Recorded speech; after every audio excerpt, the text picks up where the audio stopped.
영탑사에서 이렇게 법회를 하면서 영탑사 얘기를 빼먹고 있었던 것 같아요. 그래서 오늘은 영탑사 얘기를 한번 해볼까. 영탑사가 어떤 절일까? 절 그러면 사실은 부처님 당시에는 스님들께서 부처님과 스님들께서 수행하면서 머무는 곳이었어요. 뭐 신도님들 기도하고 그건 후대의 일이고, 최초의 절로 알려져 있는 중림정사라고 하는 절도 제가자가 땅을 시주하고 마갈타국의 빈비사라 왕이 건축했다고 전해지는 그 중림정사도 최초의 절도 스님들이 머무는 곳, 기도하고 수행하면서 머무는 곳이 절이거든요. 그런데 부처님께서 열반에 드신 이후에는 부처님 화장을 하고 나니까 사리가 나왔고, 그 사리를 8개 나라, 물론 제와 또 사리를 모셨던 옹기까지 10개의 나라에 탑을 조성해서 부처님 사리를 모셨다. 그래서 절은 스님네들이 머무는 곳이고, 탑은 부처님의 사리가 모셔져 있는 곳이에요. 그래서 절은 스님들이 수행하는 곳이고, 탑은 부처님을 뵙고 싶은 스님네들이나 제가자들께서 부처님 친견하러 가는 데가 탑이었어요.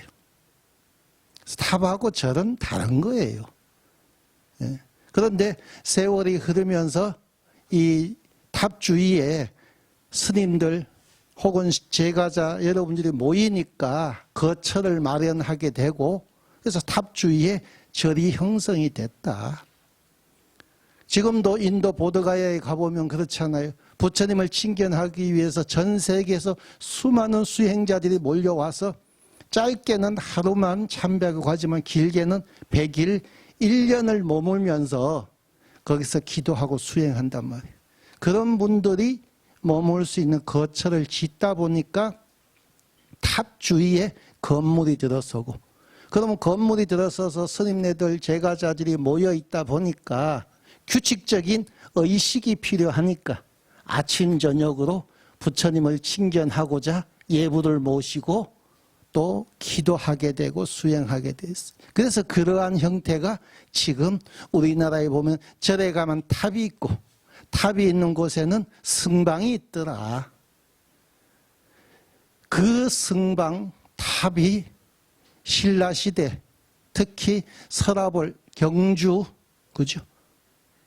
경주에는 사사가, 절이 얼마나 많았으면 별처럼 흩어져 있고, 탑은 가을 하늘 북쪽을 향해 날아가는 기러기 마냥 펼쳐져 있더라. 사사 성장이요 탑탑 안행이다라고 할 정도로 뭐가 많았다?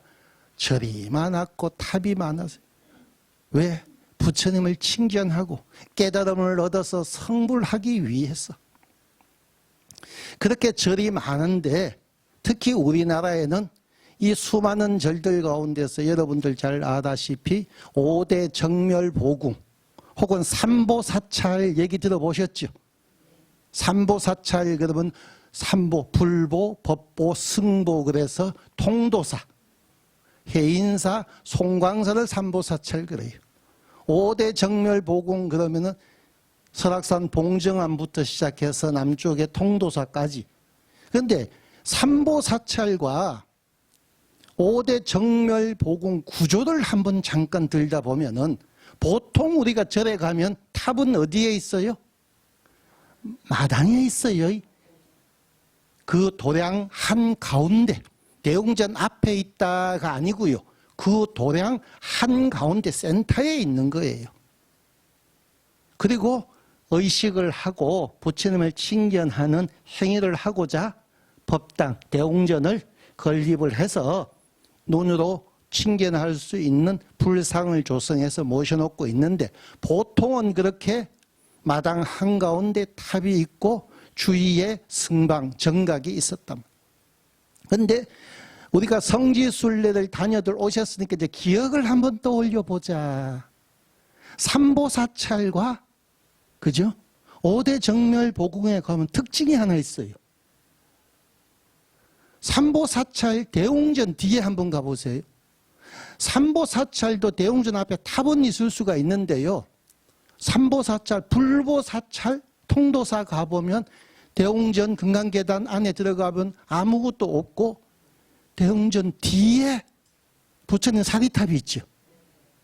법보사찰 해인사 가면 대장경판이 어디에 모셔져 있다? 대적광전 뒤에 모셔져 있어요.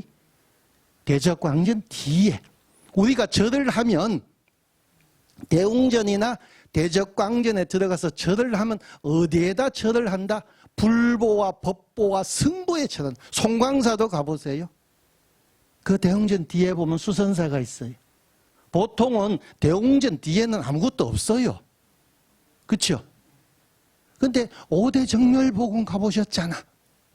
정멸복궁도 가보면 법당 뒤에 뭐가 있다? 부처님 진신사리를 봉안해 놓은 탑이나 봉분이 있더라. 이 구조가, 일상적인 구조는 부처님 사리가 모셔져 있는 탑은 마당, 이 도량의 센터에 있는데 삼보사찰과 5대 정멸복궁은 어떻게 돼 있다? 법당 뒤에 있다. 그러니까 다시 말해서 부처님이 계신 그 앞에 전각을 지어서 그 부처님 앞에서 부처님을 향해서 뭘 한다? 의식을 하고 기도를 하고 수행을 한다는 거예요. 우리는 보통 마당에 사리탑이 있으면 사리탑을 탑돌이, 그죠? 우요 삼잡을 하고 법당에 와서 부처님을 등지고 기도하잖아. 여기 불상이 모셔져 있기는 하지만, 그런데 삼보사찰과 정멸복궁에 가면 부처님을 향해서, 왜? 여기에는 부처님이 현신에 계시기 때문에. 어떻게 부처님이 현신이 계시는데 부처님을 등지고 기도할 수 있겠어요? 그래서 삼보사찰과 5대 정멸복궁 가만히 보면 대웅전 뒤에 탑은 뭐다? 부처님의 현신이다. 형상이 갖춰져 있지 않다 하더라도 거기는 부처님의 사리가 모셔져 있기 때문에 부처님의 현신이다. 그래서 부처님을 칭견하려고 탑을 순례를 했잖아요. 그런데 그러한 상황 하에서 이 영탑사를 보면 영탑사가 지금 어떤 구조예요? 지금 우리는 대웅전에 앉아서 법회를 하고 있습니다마는 5년 전, 10년 전, 30년 전, 50년 전으로 돌아가면 우리는 약사, 유리광전에서 기도했어요. 우리는 어디서 했다? 유리광전에서 기도했단 말이에요. 이 대웅전은 한 30년 됐나요? 우리 여기 옛날 보살님들, 뭐 대충 나중에 주지스님께서 정리 잘 하실 거예요. 나는 뜨내기니까. 자, 그 전에는 우리는 어디서 기도를 했다? 유리광전에서 기도를 했다. 어디를 향해서? 부처님이 현신에 계시는 저 탑을 향해서 기도를 했단 말이에요. 그러면 되짚어 보자고. 5대 정멸복궁은 어떻게 돼 있다? 부처님이 현신에 계신 탑을 향해서, 그죠? 해인사 가면은 부처님의 말씀이 담겨져 있는 경판을 향해서 기도했다. 내가 절을 하면은 법보사찰 경판이잖아. 승보사찰 송광사 가면 앞에 부처님이 계시지만 마찬가지 부처님 뒤에 제자들인 승보가 머물러 있는 수선사가 있는 거예요. 그런데 영탑사는 어떻다? 유리광전이다. 약사열의 부처님의 현신. 우리는 매일매일 영탑사에서 뭘 하고 있다? 약사열의 부처님을 칭견하고 있다. 다들 지금 유리광전에 가서 참배하고 오셨잖아. 다 부처님을 칭견하고, 그래도 말 한마디 듣고 싶어서 법당에 와서 지금 법문을 듣고 있는 거지만, 여러분들은 벌써 뭐다? 보궁에서 약사열의 부처님을 칭견하신 거야. 물론 약사열의 부처님 유명한 데가 저 대구 804내 갓바위, 그죠? 그렇지만 이 영탑사는 어때요? 보궁과 똑같은 구조로 여기가 진정한 약사열의 부처님의 성지임을, 보궁임을 드러내놓고 있잖아요. 여기에 땅이 없었어요. 마당에 탑을 못 세웠겠어요? 저 힘들게 왜 저 바위 위에다가 탑을 모셨겠어요? 약사열의 부처님께서 이 땅에 현신의 계심을 여러분들에게 일깨워 주기 위해서, 그래서 절을 하더라도 현신하신 부처님께 절을 하는 거예요. 물론 대웅전에서 절을 하고 기도해도 마찬가지죠. 여기가 성지니까. 그러나 여러분들은 뭘 알아야 된다? 이 영탑사가 이름에서도 보듯이 우리는 전국에 있는 절 이름을 다 뒤져보세요. 무슨 사 많아요. 뭐 관음사, 문수사, 무슨 사, 송광사, 해인사, 경전적 의미나 불보살님 명호를 따오든지 여러 가지 지명을 가져오든지 이름이 참 많습니다. 그런데 절 이름 자체가 성지라고 하는 데는 여기밖에 없어요. 절 이름이 신령스러운 탑이 모셔져 있는 절이지 않아. 근데 탑은 뭐라 그랬다? 부처님의 현신이라고 그랬잖아요. 부처님이 현신하신 절이라고 얘기를 하는데 어찌 여기가 보궁이 아니고 성지가 아니냐. 그래서 여러분들은 구조적으로 봐도 보궁과 같은 구조를 가지고 있고 이름조차도, 그죠? 어느 때 어느 스님께서 지으셨는지 모르지만 그 스님께서 이 땅에 절을 세우실 때 이 땅에 약사열의 부처님께서 현신하셔서 중생들의 아픔을 어루만지면서 그 고통에서 구원해 주실 것이라는 걸 믿어 의심치 않았기 때문에 여기는 약사열의 부처님의 성지다. 그래서 신령스러운 탑, 부처님이 현신한 절이다라고 이름을 지은 거예요. 물론 관음사, 문수사 할 때도 관세음보살님의 현신을 염원하면서 이름을 지었겠지만 여기는 이름뿐만 아니라 구조조차도 그렇게 성지와 똑같은 모습으로 여러분들을 맞이하고 있는 거예요. 그럼 여기는 성지예요. 성지. 그러면 여러분들이 성지에 와서 부처님을 친견했으니까 고해에서 벗어나야 되잖아. 이제는 행복한 존재로 거듭나야 되잖아요. 부처님을 뵙는 것은 깨달음을 얻어서 고해에서 벗어나기 위해서 이 힘들고 고통스러운 삶에서 이제 좀 벗어났으면 좋겠다. 농사 좀 그만 짓고 이 무더위에, 그죠? 좀 에어컨 틀어놓고 편안하게 쉬었으면 좋겠다. 다 염원들 하잖아. 그걸 크게 얘기하면 뭐예요? 고해에서 벗어나 극락세계 왕생을 염원하는 거라고. 왕생 극락. 왜? 성지에 와서 부처님을 친견했는데 내가 뭘 바랄 거예요? 재벌을 만나면 돈 달라고 하면 돼요? 아이, 돈 많은 친구들 있으면 나 돈 좀 줘 하면 되잖아요. 그러면 돈 있는 사람은 돈을 나누면 돼. 권력이 있는 사람은 권력을 나누면 되고 능력이 있는 사람은 능력을 나누면 돼요. 아, 여러분들 반찬 솜씨 좋잖아. 아, 그러면 주방 후원해서 솜씨 좀 발휘해봐. 나도 좀 맛있는 거 먹어보자고. 능력 있는 사람은 능력을 나누고 돈이 있는 사람은 돈을 나누는 거예요. 그럼 부처님은 뭘 나눈다? 부처님이 돈을 나누겠어요? 부처님은요, 진리를 나누시는 분이에요. 여러분들에게 진리를 나눠주고 있는 거예요. 깨달음을 나눠주고 있는 거예요. 구원을 나눠주고 있는 거예요. 여기 와서 어찌 깨달음을 얻지 못하고 구원을 얻지 못한다고 말할 수 있느냐? 그건 뭐다? 내가 부처님을 등지고 있을 때나 그렇지, 진정 내가 부처님을 염원한다면 여러분들은 두려워할 것이 아무것도 없다. 친구들 만나면 내가 살게 하면서 돈 내잖아, 그죠? 부처님을 만나면 내가 너를 구원해 줄게. 바깥에서는 못하더라도 내가 너를 깨달음의 길로 이끌어 줄게. 그러고 있죠. 자, 그러면 우리는 뭘 하면 된다, 여러분들은? 맛있게 먹으면 되잖아. 근데 거기 문제가 하나 있어요. 친구가 밥 살게. 아니면 친구가 생일이라고 선물 줄 수 있죠.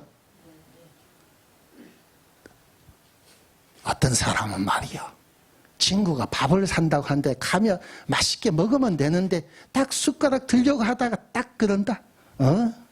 이거 뭐야? 에이, 이거 맛없는 거야.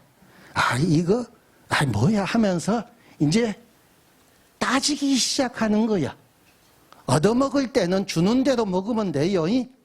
부처님 가피가 현신할 때는, 그죠? 내 욕심대로 오는 게 아니라요, 여러분 근본부터 찾아온단 말이에요. 그런데 여러분들은 여러분들의 욕심이 이거는 뭐고 저거는 뭐다. 집에서도 바깥 양반이 음식 차려주면 잘 먹으면 그렇게 이쁘지요. 타박하면 지어받고 싶지요. 부처님도 여러분들 지어받고 싶은 거야. 진리를, 깨달음을 나눠주고 있는데 이 세상 더 이상 사바고해에서 윤회하지 않도록 찌질하게 돈 몇 푼 권력 이게 아니라 더 이상 고해에 윤회하지 않도록 길을 일러주고 있는데도 불구하고 이건 이렇고 저건 저렇고 자꾸 따지고 있잖아. 따지고. 그게 나를 비우는 거야. 성지에 와서 나를 비우. 우리가 요새 라디오 잘 들어요? TV 잘 봐요? 우리 젊은 친구는 유튜브 잘 보지? 나도 봐. 괜찮아요. 라디오든 TV든 한 가지 공통점이 있어요. 방송국에서는, 그죠? 누구를 가리지 않고 한없는 저 태양이 높고 낮음을 따지는 거 봤어요? 잘나고 못난 놈 가리는 거 봤어요? 너 이쁜 놈이니까 올여름 시원하라고 조금만 줄게. 미운 놈이라고 더 주고 하는 거 봤어요? 구분 안 해요. 주파수도 마찬가지. 방송국에서 오는 것도요, 그냥 온 세상 모든 사람들이 다 골고루 보고 듣고 즐길 수 있도록 보내주고 있는데 문제는 뭐예요? 내가 주파수를 못 맞추는 거예요. 야, 그거 어디서 하는데? 재밌다고 연속극, 그죠? 요새 연속극 뭐가 재밌어요? 몰라요? 연속극 안 보는구나. 재밌는 것. 친구가 재밌다고 보라고 하는데 어디서 하는지 못 찾네. 하루 종일 채널만 돌리고 있어요. 봐요, 못 봐요? 못 봐요. 채널을 못 맞추니까. 주파수를 못 맞추니까. 우리가 지금 부처님 가피를 염원을 하면서도 어디서 하는데 찾고는 있으면서도 부처님과 주파수를 못 맞추고 있는 거예요. 그러니까 부처님께서는 구원을, 깨달음을 나누고 있는데도 불구하고 내가 그걸 지금 못 받고 있는 거예요. 배달은 왔는데도 내가 지금 못 받고 있는 거예요. 그 주파수를 못 맞추는 가장 근본적인 이유가 뭐냐면 내 안에 쓸데없는 나가 있잖아. 내 생각. 우리가 평생 살다 보면, 그죠? 그 틀에서 못 벗어나는 게 중생이에요. 이 세상은 하나의 세상인데, 그죠? 자기가 살아오면서 습득한 정보 혹은 경험, 그죠? 내가 저는 어려서 시골에서 자랐으니까 옛날 얘기하면 시골 얘기를 많이 할 수 있어요. 근데 도심지에서 사는 사람은 도심지 얘기밖에 못 하겠죠.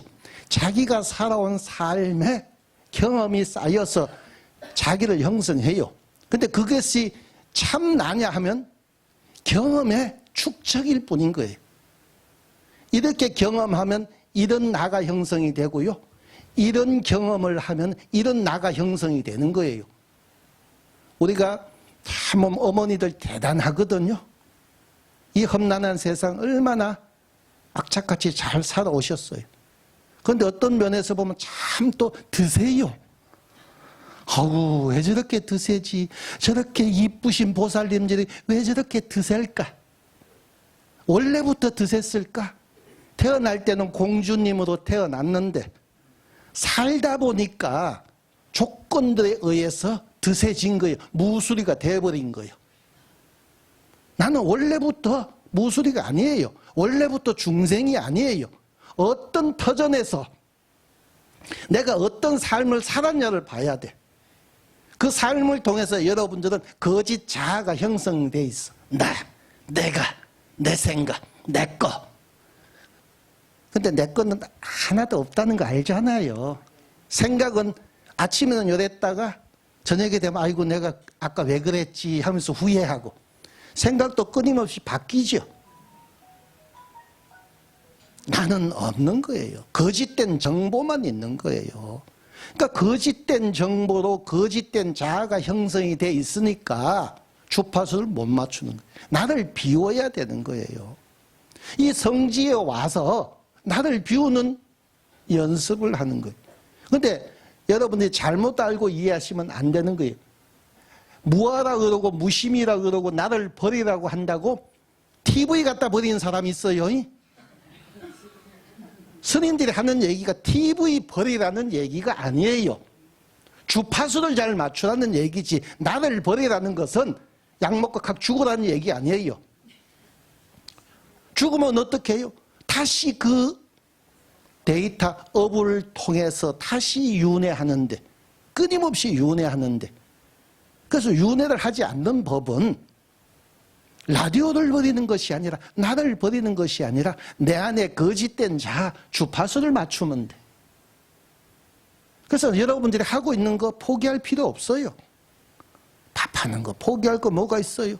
밥 먹어야 되니까 즐거운 마음으로 하면 되잖아. 일을 해야 된다면, 밭에 가서 일을 해야 된다면 그냥 일은 할 뿐이에요.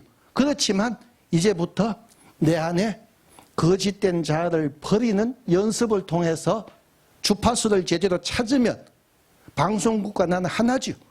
방송국, 부처님과 나가 어떻게 된다? 하나가 되는 거예요. 그 자리를 깨달음이라 그러고 성부이라 그러죠. 그래서 거짓된 정보, 나를 버리기 위해서 우리는 뭘 해야 된다? 불꽃 같은 수행을 해야 돼. 근데 그 수행은, 수행이라고 하면 어렵잖아. 쉬운 게 있잖아요. 앉으나 서나 당신 생각하면 되죠. 여러분들 앉으나 서나 뭔 생각해요? 아우, 당연하. 아이고 고맙네. 앉으나 서나 자식 생각, 앉으나 서나 돈 생각, 앉으나 서나, 그지? 과연 그 자리에 부처님이 들어온 시간이 몇 번이나 되느냐? 얼마나 되느냐? 왜? 살아온 삶이 그러했기 때문에. 태어나면서 성장하고 결혼하고 육아하면서 가정을 지킨다, 자식을 키운다 하면서 평생 거기에 매여왔잖아요. 그게 업이에요. 나쁜 게 아니에요. 내가 그렇게 살아왔다는 거예요. 그러면 이제부터는 내가 더 이상 윤회하지 말자. 태어나더라도 내가 원하는 곳에서 원하는 삶을 살도록 선택하자. 그러기 위해서는 불꽃 같은 수행, 연불을 하자. 연불도 하다 말다가 아니고요. 우리가 여러분들 다란이기도 하시대. 요새 여기 보니까 2시간, 한 2시간 반 정도 하시대요. 그 몰입해보면 어때요? 그때 딴 생각이 들던가요? 딴 생각 드는 순간 놓쳐버리잖아. 스님들이 연불을 왜 좀 빨리 하느냐? 신묘장구 대단하니 남모라, 이렇게 장엄하게 할 수 있어요. 그래서 장엄하게 하다 보면 신묘장구 국이 넘는다, 찌개가 어떻게 된다, 망상이, 잡생각이 자꾸 들어와요. 왜? 익숙해지다 보면. 연불하면서도 물론 수행이 깊어지면 화두처럼 연불은 이 속에서 여여하되 일상은 유지하는 경지에 가야 되지만 초보는 뭐 한다? 염불하다가 딴짓하다가 딴짓하다가 아이고 참 염불해야지. 염불하다가 왔다리 갔다리 왔다리 갔다리. 그래서 불꽃 같은 수행이라는 것은 그 다란히 기도하듯이 그 한순간 그죠? 그 무엇도 범접할 수 없고 그 무엇도 다 녹여버릴 수 있는 그런 맹렬한 수행을 하면 돼요. 그러면 거짓된 자아가 사라져요.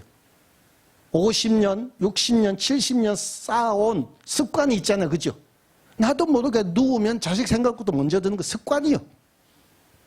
자식은 지 알아서 잘 사는데도 그죠? 그 습관을 태워버리는 거. 그 불꽃 같은 염불정진으로. 그래서 우리는 이 성지에 와서 여러분들 부처님을 친견하고 있잖아요.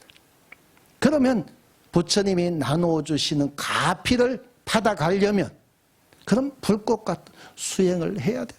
그 수행을 하다 보면 본래 공주도 태어났다 그랬잖아요. 그 삶이 무수리화 됐잖아. 본래 부처예요. 여러분들은 본래 업이 없어요. 업은 어디서부터 시작됐나? 지금 이 순간 업이 시작되는 거예요. 쓸데없는 생각을 하니까, 쓸데없는 말을 하고, 쓸데없는 행동을 하니까 반복되잖아. 습관이 되잖아. 그걸 업이라 그러는 거예요. 그래서 약사유리광 부처님, 약사열애 부처님 병을 치유해 주신다. 그죠? 병은 업이거든요. 내가 몸이 아프다. 이거는 전생의 업이다가 아니고요. 현재의 내 삶이 어긋나서 그런 거예요. 조화롭게 잘 살았으면 병이 안 생겨요. 그런데 삐딱하게 나가니까 병이 생기니까. 운동해야 될 때 운동 안 하고, 음식을 좀 줄여야 될 때 안 줄이고, 쉬어야 될 때 안 쉬고, 습관이 반듯해지고. 그런데 여러분들은 본래부터 병이 있었냐? 없었어요. 본래 건강했어요. 업이 1도 없었어요. 그런데 현재 이 순간 내가 업을, 습관을 잘못 들이다 보니까 병이 생긴 거고, 부처님을 칭견하면서 기도하면 그 습관을 고친단 말이에요. 업이 녹아서 내린단 말이에요. 그러면 본래 부처인 여러분들이 이 영탑사, 약사열애 부처님을 칭견하고 성지이자 보궁인 영탑사에 와서 부처님을 칭견하고 기도를 하면 모든 업이 녹아서 내리니 그 자리가 바로 여러분들이 성불하는 자리다. 그래서 성지는 부처님이 현신한 자리이지만 부처가 현신하는 자리예요. 부처님이 현신한 자리는 과거의 부처님이고 현재의 여러분들은 부처가 되는 자리단 말이에요. 그런데 여러분들이 부처님이 나눠주시는 그 가피를 받아가지 못한다면 그게 어찌 안타깝고 슬픈 일이 아니라고 할 수 있겠어요. 우리가 어디 배급 받으러 가면 다 가서 배급 받아 오잖아요. 근데 절에서 나눠주는 부처님 가피는 왜 배급을 못 받아가는데? 그리고 왜 이 자리에서 성지에서 여러분들은 부처가 되지 못하는데? 부처가 되는 자리가 성지란 말이에요. 부처가 되는 자리. 그러니 여러분들 이제 시간을 아끼지 말고 얼마 남았다고 시간을 또 아끼고 또 아껴요. 자식한테 준다? 뭐 줄 게 더 남았다고. 이젠 줄 것도 없어. 이제 시간도 없어. 물론 윤회하니까 다음 생에 이 기억을 가져갈 수 있는 사람은 다음 생을 기약하세요. 전생을 기억하는 사람 전생을 기억 못하잖아. 그러니 전생을 기억 못하는데 어찌 내생을 기약하려고 그래. 기약은 할 수 있지만 다 까먹고 새로 시작하는데 그럼 똑같이 습관 속에서 업을 짓다가 똑같이 후회하는 사람. 이제 나눠줄 것도 없고 남아있는 시간도 없어. 그러니 이 성지인 영탑사 신령스러운 탑 약사열의 부처님께서 현신하신 이 자리에서 뭘 해야 된다. 기도를 하고 기도를 통해서 업이 녹아져 내리고 업이 녹아져 내린 그 자리에서 여러분들이 부처가 되십시오. 대신 나만 하면 안 돼. 우리가 돼야 돼. 우리가. 나만이라는 그 자리가 벌써 거짓 자 데이터에 쏘가서 나를 챙기는 업이거든요. 그 나를 비우면 자연스럽게 우리가 돼요. 그러면 주위에 있는 사람, 야, 너도 우리 같이 가자. 배급 줄 때 친구 손잡고 갔었잖아, 옛날에. 6.25 때 밀가루 배급 받았잖아. 아, 영탑사 신도님들은 너무 젊어서 배급을 못 받아봤구나. 아, 이게 어색해서리요. 부처님 가피를 염원한다면 나를 비운 자리는 바로 뭐가 된다? 우리가 되고 우리가 된 자리에는 너와 내가 없으니 내가 바로 부처가 된 자리다. 그래서 부디 이 영탑사 성지에서 열심히 우리 주지스님, 우리 총무스님 얼마나 열심히 기도하고 울력하고 불사하고 해.